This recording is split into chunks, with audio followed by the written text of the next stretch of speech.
For years, law enforcement in Vermont and elsewhere has sought more effective tools to go after straw purchasers and gun traffickers. Straw purchasers are people who don't have a criminal record, but they'll purchase firearms for other people. All too often, they enable violent criminals, drug traffickers, and terrorists to obtain guns and to circumvent the background check requirements of federal law.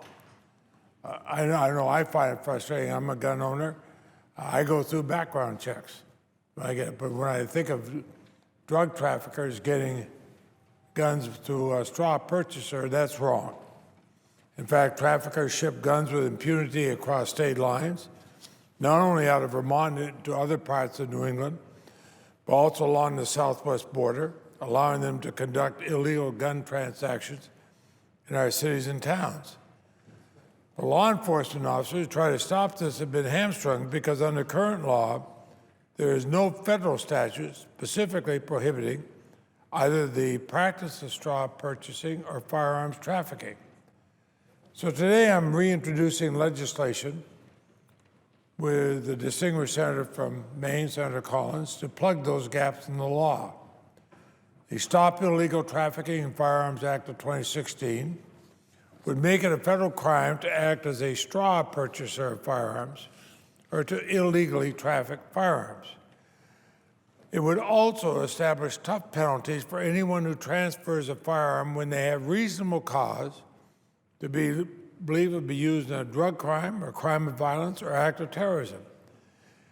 And it will fix a loophole in the existing law and make it clear it's a crime to smuggle firearms out of the United States, just as it is a crime to smuggle firearms into the United States.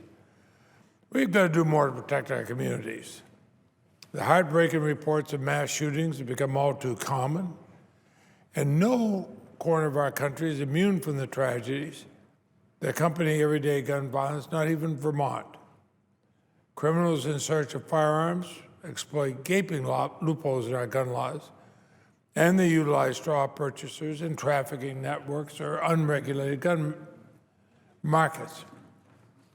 In addition, the rise in addiction to heroin and other opioids in the Northeast has exposed a new called iron pipeline of firearms trafficking. We're seeing firearms serve as a currency. You use a firearm to buy illegal drugs like heroin, with addicts being directed to straw purchase firearms for dealers who, because of their criminal background, couldn't have passed a background check.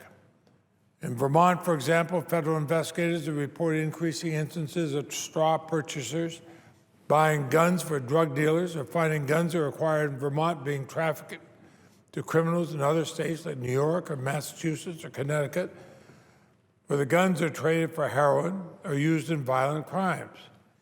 Now, this morning, the Judiciary Committee approved bipartisan legislation that takes a comprehensive approach to dealing with heroin and opioid addiction. I fought to include provisions to help law enforcement to provide assistance to rural communities like we have in Vermont. But I think passing a gun trafficking bill is another way we can keep our communities safe. Remember, straw purchasing, gun trafficking is not just tied to drug trafficking. Even terrorists like the suspected San Bernardino shooters, they relied on straw purchasers to acquire their guns. In the San Bernardino case, the prosecutors did not have the option of charging the friend of the terrorist with a straw purchasing offense. Instead, the only charge really available against him for unlawfully purchasing the two rifles used in the mass shooting was a paperwork violation of making a false statement. I've heard from many, many prosecutors, Republicans and Democrats alike, that these paperwork charges are wholly inadequate to deter and punish such dangerous conduct. So it's time to take action. Congress can fill the gaps. Congress must not become so numb to tragedy after tragedy that we fail to fulfill our responsibility to legislate.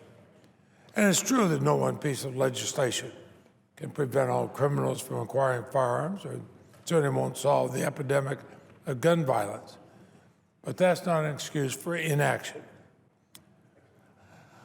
I would hope that all of us would agree that criminals and terrorists should not have guns, and we should investigate and prosecute the straw purchasers and gun traffickers who help criminals and terrorists get guns.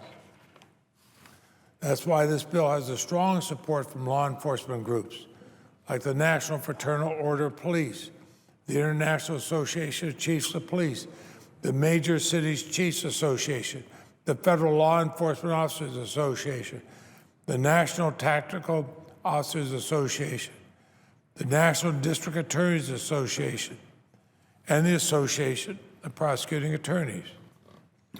Like many other Vermonters, I'm proud to be a responsible gun owner. I enjoy target shooting in the backyard of my farmhouse with a nice, safe backdrop, I'd add, Mr. President. I'm deeply committed to the fundamental and individual rights afforded by the Second Amendment. I know Senator Collins shares my commitment to protecting those constitutional rights. But we also share a desire to go after violent criminals and drug traffickers and terrorists.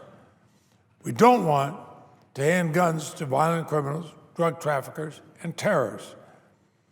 And if they do get guns, we want to make sure law enforcement officials have the tools to either go after the people that gave them the guns or keep guns out of their hands. So this legislation does just that.